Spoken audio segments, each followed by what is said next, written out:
নবান্ন অভিযানে ধুন্ধুমার পরিস্থিতি, পুলিশের উপর হামলা, ঘটনায় আহত 3 কনস্টেবল, এক আইপিএস পদমর্যাদার অফিসারকেও মারধর, দাবি পুলিশ সূত্রে। বিজেপি নেতাদের নামে পুলিশের 7 এফআইআর, মোট 7টি এফআইআর দায়ের নিউ মার্কেট ও হেয়ার স্ট্রিট থানায়। এখন অবধি 7টা কেস হয়েছে, অ্যারেস্টের ফিগার আমরা পাইনি এখনো। প্রথম আমরা তদন্ত করে আইডেন্টিফাই করব, তারপরে নিশ্চয়ই অ্যারেস্ট করা হবে। আরজি করের নির্যাতিতার মা কি পুলিশের মারে আহত? তদন্ত হচ্ছে, জানালেন কলকাতার সিপি মনোজ ভার্মা। নির্যাতিতার মা যদি অভিযোগ করতে চান, পুলিশ কি হাসপাতালে যাবে তার অভিযোগ নিতে? অভিযোগ যদি আসে, অবশ্যই তদন্ত করে দেখা হবে, আশ্বাস নগরপালের। আপনি কি অভিযোগ নিতে কাউকে পাঠাবেন হাসপাতালে যদি উনি অভিযোগ করতে চান? অভিযোগ যদি আসে নিশ্চয়ই তদন্ত করা হবে, আর যদি অভিযোগ যদি নাও আমরা পাই, আমরা নিশ্চয়ই আমাদের গতকাল থেকেই আমরা নিজেই তদন্ত করছি। নির্যাতিতার মা ভালো আছেন, নিয়ম মেনে চিকিৎসা হয়েছে, তিনি স্বাভাবিকভাবেই ঘুমিয়েছেন এবং খাবার খেয়েছেন। চিকিৎসক তত্ত্বাবধানে জরুরি বিভাগের ভিতরে হেঁটেওছেন। বিরোধীদের দাবি সরকারি চাপ রয়েছে চিকিৎসার উপর, যদিও সব অভিযোগ অস্বীকার করে বিবৃতি হাসপাতালের। হাসপাতালের রিপোর্ট নিয়ে ক্ষুব্ধ নির্যাতিতার বাবা। শনিবার নবান্ন অভিযানে যোগ দিতে গিয়ে অসুস্থ হয়ে পড়েন নির্যাতিতার মা। পুলিশ মাথায় লাঠি দিয়ে মেরেছে, পিঠে আঘাত করেছে এবং মাটিতে ফেলে দিয়েছে, অভিযোগ নির্যাতিতার বাবার।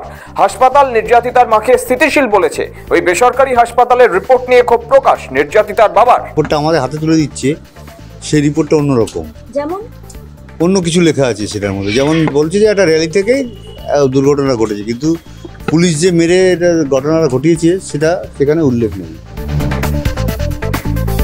নবান্ন অভিযান ঘিরে তুঙ্গে রাজনৈতিক তরজা, পুলিশের সঙ্গে ধস্তাধস্তিতে নির্যাতিতার মা জখম হন। রাজ্য প্রশাসনকে তোপ দাগেন বিজেপি সাংসদ সুকান্ত মজুমদার। নির্যাতিতার বাবা মাকে নিয়ে রাজনীতি বিজেপির, পাল্টা তোপ দেগে তৃণমূলের বক্তব্য, শনিবারের ওই ঘটনার জন্য সম্পূর্ণ দায় বিজেপির। অত্যন্ত শ্রদ্ধা এবং নিষ্ঠার সাথে পালন করে। সেই দিনেই মমতা বন্দ্যোপাধ্যায়ের পুলিশ ওনার হাতের শাখা ভেঙে দিয়েছে। বিজেপি দায়িত্বজ্ঞানহীন পরিকল্পিতভাবে তাদের ঠেলে সামনে ধস্তাধস্তিতে দিয়ে দিচ্ছিল। বৈধ নোটিশ ছাড়া কারো নাম বাদ যাবে না। কেন নাম বাদ তা জানাতেও বাধ্য নয় কমিশন। তাদের তালিকা প্রকাশ করা বা আলাদা করার কোনো নিয়ম নেই। প্রত্যেক ভোটারকে নিজ পক্ষ রাখার সুযোগ। কারো নাম বাদ দিলে নির্দিষ্ট কারণও তাকেই জানাতে হবে। সুপ্রিম কোর্টে হলফনামা দিয়ে জানালো নির্বাচন কমিশন। হয় হলফনামায় সই করুন, নয় ক্ষমা চান। ভোট কারচুপির অভিযোগ ঘিরে ফের মুখোমুখি রাহুল গান্ধী ও নির্বাচন কমিশন।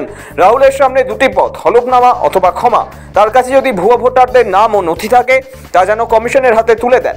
রাহুল গান্ধীকে কড়া চিঠি নির্বাচন কমিশনের। এবার কি পদক্ষেপ রাহুলের, কৌতূহল তুঙ্গে।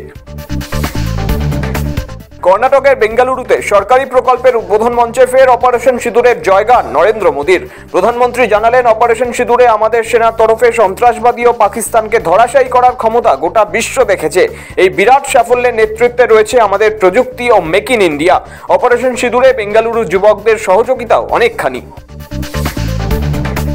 ট্রাম্প পুতিন বৈঠককে স্বাগত। কূটনৈতিক টানাপোড়েনেও রাশিয়ার পাশে ভারত। আগামী 15 আগস্ট আলাস্কায় ট্রাম্প এবং পুতিনের মধ্যে বৈঠকের কথা রয়েছে।